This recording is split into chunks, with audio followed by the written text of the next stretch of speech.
سعودی عربیہ نے interest show کیا ہے اور پاکستان کو آفر کی ہے کہ وہ ریکوڈک جو مائنز ہیں اس میں جو سٹیکس ہیں وہ خریدنا چاہتے ہیں، یعنی کہ وہاں پہ سرمایہ کاری کرنا چاہتے ہیں. لیکن اس سے پہلے شہباز امپورٹنٹلی آپ کو پتا ہے کہ IMF کے ایگزیکٹو بورڈ کا آبویسلی اجلاس ہونا ہے جس میں پاکستان کا جو پروگرام ہے $7 ارب کا اس کی منظوری دینی ہے، اور اس کی ایک جو اہم شرط ہے کہ ہم نے جو اپنے دوست ممالک سے قرضے لے رکھے ہیں اس کے رول اوور کی بات ہو رہی ہے. لیکن جو گورنمنٹ کی اپنی جو رپورٹ منظر عام پر آئی ہے، جو $9 ارب کے رول اوور کی بات ہو رہی ہے، وہ ہم ابھی تک کرنے میں کامیاب نہیں ہوئے. کیا یہ جو رپورٹ گورنمنٹ نے جاری کی ہے یہ آؤٹ ڈیٹڈ ہے، اس میں کوئی لیٹسٹ ڈیولپمنٹ ہوئی ہے یا یہ لیٹسٹ پکچر پریزنٹ کر رہی ہے؟ نہیں، بالکل بھی آؤٹ ڈیٹڈ نہیں ہے. یہ ایک منتھلی ایک فیچر ہے، منسٹری آف اکنامک افیئرز ایک رپورٹ جاری کرتے ہیں کہ پاکستان نے کتنے غیر ملکی قرضے جو ہے وصول کیے ہیں. ان قرضوں میں وہ تفصیلات شامل نہیں ہوتی جو قرض اسٹیٹ بینک آف پاکستان کی بیلنس شیٹ کے اوپر بک ہوتے ہیں. جیسے متحدہ عرب امارات کا جو قرضہ ہے وہ اسٹیٹ بینک کی بیلنس شیٹ کے اوپر ہے، کچھ چائنیز قرضہ ہے وہ بھی اسٹیٹ بینک کی بیلنس شیٹ کے اوپر ہے. تو جو فیڈرل گورنمنٹ کی بکس کے اوپر قرضہ ہوتا ہے اس کی ڈیٹیلز یہ لوگ جاری کرتے ہیں. ایز آف 31 جولائی جو $9 ارب کا رول اوور ہمیں چاہیے تھا، جس میں $4 ارب چین سے، $5 ارب سعودی عربیہ سے، وہ رول اوور نہیں ملا. $4 ارب کے کمرشل لونز کی ہمیں چاہیے ایکسٹینشن، وہ بھی اس کے اندر زیرو شو ہو رہا ہے. تو تقریباً $46 کروڑ جو ہے اس کے قرضے پاکستان کو ملے ہیں، جس میں زیادہ تر جو پیسہ ہے وہ آیا ہے $137 ملین رفلی، جو ایک نیا پاکستان سرٹیفکیٹ اسکیم ہے کہ جو پاکستانی ملک سے باہر رہ رہے ہیں وہ ڈالر ٹرمز میں ایک اچھے سود کے اوپر وہ پاکستانی گورنمنٹ کو قرض دیتے ہیں. روشن ڈیجیٹل نیا پاکستان سرٹیفکیٹ. اس میں ایک جو چیز آپ نے بات کی ہے کہ یہ جو نمبر ہے یا ڈیولپمنٹ ہے یہ 31 جولائی تک ہے. اوبیسلی آج 30 اگست ہے اور اس کے اوپر اوبیسلی جو گورنمنٹ ہے وہ جو ریلیونٹ کنٹریز ان کے ساتھ بات چیت کر رہی ہے.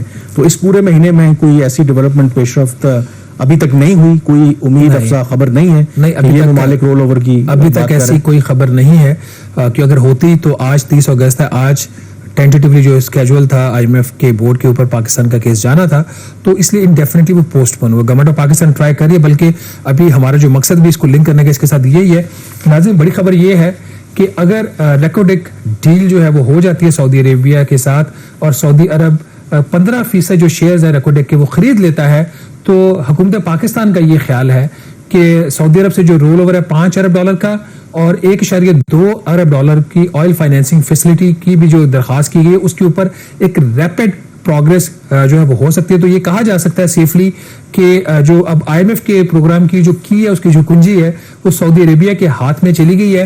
سعودی عرب سے فرم کمٹمنٹ، فرم آفر پاکستان کو موصول ہو چکی ہے، اور ہمارے ذرائع یہ بتا رہے ہیں کہ پرائم منسٹر شہباز شریف صاحب نے یہ انسٹرکشنز دی ہیں ریلیونٹ اتھارٹیز کو ود ان نو ٹائم اس آفر کو فائنلائز کیا جائے. اور جتنی جلدی یہ آفر فائنلائز ہوگی اتنی جلدی ہی امید ہے کہ پاکستان کی جو باقی مالی معاملات ہیں سعودی عربیہ کے ساتھ وہ آگے بڑھیں گے. ابھی ہم پرائس اسٹیج کے اوپر نہیں بتا سکتے آپ کو، لیکن جو سعودی عرب کی جو آفر آئی ہے وہ اس میں اس کے 3 میجر کمپوننٹس ہیں. جو ان کی طرف سے آفر ایک بڑا سب سے کمپوننٹ انہوں نے 15% شیئرز خریدنے کے بدلے ایک پرائس آفر کی ہے، اور وہ جو قیمت ہوگی وہ 2 قسطوں میں سعودی عربیہ پے کرنا چاہ رہا ہے. پہلی قسط جو وہ دے گا جب سائننگ ہو جائے گی 10% شیئرز ٹرانسفر کرنے کی، اور دوسری قسط باقی جو 5% ہے اس کے اوپر سعودی عرب نے آفر کی ہے. اور اس کے ساتھ ہی انہوں نے جو ہے گرانٹ بھی پاکستان کو آفر کی ہے. مشاخیل پنج گور ایک سڑک بنانے کے لیے گرانٹ ہے، اور یہ جو سڑک ہے اس کا بڑا اہم رول ہے ان مائنز تک پہنچنے کے لیے اور اس کی وہاں سے جو بھی منرلز نکلتے ہیں اس کی ٹرانسپورٹ کرنے کے لیے.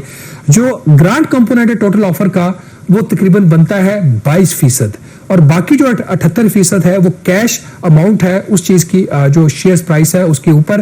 یہ آفر پاکستان جو ہے وہ موصول کر چکا ہے، اور جو ہمارے ذرائع بتا رہے ہیں اسپیشل انویسٹمنٹ فیسیلیٹیشن کونسل نے اس آفر کی منظوری دے دی ہے. لیکن حتمی جو فیصلہ ہوگا وہ ایک پرائس نیگوشیشن کمیٹی جو بنی ہے وہ کرے گی، اور امید یہ کی جا رہی ہے کہ آئندہ چند دنوں میں اس کے اوپر کامران کو بہت بڑی کوئی جو ہے وہ ڈیولپمنٹ وہ ایکسپیکٹڈ ہے.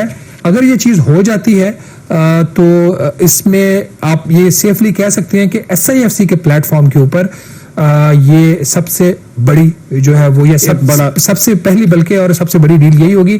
آلدو اس کا جو سائز ہے ٹوٹل آفر کا وہ $1 بلین کو ٹچ نہیں کر رہا، اسے کافی نیچے، وہ کتنا بھی ہم نہیں بتائیں گے. چلیں، لیکن اس میں جو امپورٹنٹ بات ہے جو ریکوڈک مائنز ہیں اوبیسلی پاکستان کو قدرت نے جو ہے نا اس طرح کی جو نیچرل ریسورسز سے نوازا ہے، اور گیم چینجر ہو سکتا ہے کہ اگر آپ صحیح طریقے سے ڈیل کریں. کہا یہ جاتا ہے کہ دنیا میں چند ہی اتنے بڑے جو مائنز ہیں جہاں پر کاپر اور گولڈ کے ذخائر ہیں، اور ایک رفلی ایسٹیمیٹ کے مطابق ونس اٹ از آپریشنل تو اگلے 50 سال تک وہاں سے کاپر اور گولڈ نکل سکتا ہے، اور جو ہماری معیشت میں اس کا بڑا ایک اہم رول ہو سکتا ہے. اس میں جو میرے لیے جو ایک سگنیفیکنٹ بات ہے، دیکھیں بلوچستان، ایک تو آگے چل کے ہم ذکر بھی کریں گے جو اسی ہفتے وہاں پر جو دہشت گردی کے واقعات ہوئے اور in the eye of the storm ہے because of CPEC and other factors. سعودی عرب کی تو آپ نے بات کی ہے. انٹرسٹنگلی جو یو ایس ہے، یہ ان کا جو ایک ایگزم بینک ہے، ایکسپورٹ امپورٹ جو ان کا بینک ہے، وہ بھی دلچسپی ظاہر کر رہا ہے اس میں سرمایہ کاری کرنے کے حوالے سے یا لون دینے کے حوالے سے.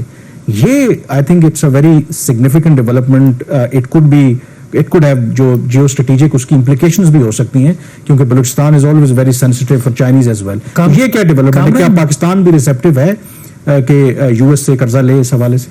دیکھیں، 2-3 چیزوں کو ملا کے دیکھنا پڑے گا. And now we are giving our analysis not the hard information, and that is کہ جو ایک یو ایس کا ایک ہے کہ پاکستان کے اندر جو چائنیز انفلوئنس ہے وہ اتنا زیادہ نہ، اور یہ جو مائنز ہیں کاپر اینڈ گولڈ کی، یہ انتہائی اہم ہے. اس وقت جو ریکوڈک کی جو شیئر ہولڈنگ ہے 50% بیرک گولڈ کے پاس ہے، 25% وفاقی حکومت کے پاس ہے، اور 25% بلوچستان کی صوبائی حکومت کی ملکیت ہے. جو وفاقی حکومت کا 25% ہے اس کے اگینسٹ یہ 15% کی جو ہے وہ آفر آئی ہے سعودی عربیہ سے. کیا پاکستان گورنمنٹ اس کو ایکسیپٹ کرتی ہے؟ 15% دیتی ہے، 10% دیتی ہے. پرائس جو ہمیں پتہ چلیے بائی اینڈ لارج اسی کے آس پاس رہے گی، کوئی میجر اس کے اندر نہیں ہے. لیکن ہم اس کو بہت اچھی آفر بھی نہیں کہہ سکتے اور بہت بری آفر بھی نہیں کہہ سکتے. It's a good offer. جو آپ نے بات کی کنیکشن کی، بیرک گولڈ آ گیا، بیرک گولڈ کے ساتھ سعودیز آ گئے، اور جو یو ایس کی جو ایگزیم بینک ہے وہ اس کے لیے تقریباً 1.5 سے 2 ارب ڈالر کا قرض دینا چاہ رہا ہے اس کے لیے. بٹ ان کی شرط یہ ہے، جو ہم نے پروگرام میں ڈسکس بھی کیا تھا اپنے ون آف دا پروگرامس، کہ وہ مانگ رہے ہیں پریفرینشیل کریڈیٹر کا اسٹیٹس، وچ مینس ان کا جو قرض ہوگا وہ ریسکیجول نہیں ہو سکتا. اس کے اوپر اگر ڈیفالٹ کوئی اگر خدا نخواستہ پاکستان کر جاتا ہے تو فرسٹ چارج ان کا ہوگا. اس کے بہت سارے اس طریقے سے اس کے ایڈوانٹیجز ہوتے ہیں، جو کہ اس وقت جو پریفرینشیل کریڈیٹر کا جو اسٹیٹس ہے وہ آئی ایم ایف کا ہے، ورلڈ بینک کا ہے، اے ڈی بی کا ہے، آئی آئی بی کا، اس طرح کا ایگزیم بینکس کا نہیں ہے. تو اگر یہ پاکستان نے آفر کر دیا، جو کہ ابھی تک پاکستان نے نہیں کیا ان کو، تو پھر یہ ضرور ہو سکتا ہے کہ پھر کل چائنا بھی کہے، ساؤتھ کوریا بھی کہے، کوئی اور ملک بھی کہے کہ ہمارے ایگزیم بینک کو بھی آپ یہ والا اسٹیٹس دو. بٹ اگر ناظرین اس کی آپ اوور آل امپورٹنس دیکھیں تو یہ ڈیل جو ہے ریکو ڈے کی، یہ پاکستان کے لیے انتہائی اہمیت کی حامل ہے. نمبر 1، یہ ایس آئی ایف سی کی سب سے بڑی ڈیل ہوگی ابھی تک ایس آئی ایف سی کے پلیٹ فارم سے فورن انویسٹمنٹ پاکستان میں نہیں آئی. تو اگر یہ آ جاتی ہے تو ایس آئی ایف سی کے پاس کم سے کم کچھ دکھانے کے لیے ہوگا. نمبر 2، اگر یہ جو ڈیل سکسیسفل ہو جاتی ہے تو اس کا ایک پازیٹیو امپیکٹ آئے گا آئی ایم ایف کے پروگرام کے اوپر. نمبر 3 اینڈ مور امپورٹنٹلی، اس کے ساتھ والے جو بلاکس ہیں جہاں پہ ابھی ریزروز پروون نہیں ہے، اس کے اندر بھی ہمارے ذرائع یہ بتا رہے ہیں کہ سعودی عربیہ جو ہے انٹرسٹڈ ہے ایٹ لیسٹ 30% سٹیکس لینے کے لیے. تو یہ ایک میجر ڈیولپمنٹ ہے، اور ہماری اطلاع اس وقت یہ ہے کہ آرمی چیف اور پرائم منسٹر دونوں اس کو مائنیوٹلی خود بھی آبزرو کریں، اور جہاں پہ رکاوٹیں بھی آ رہی ہیں اس کو دور بھی کریں.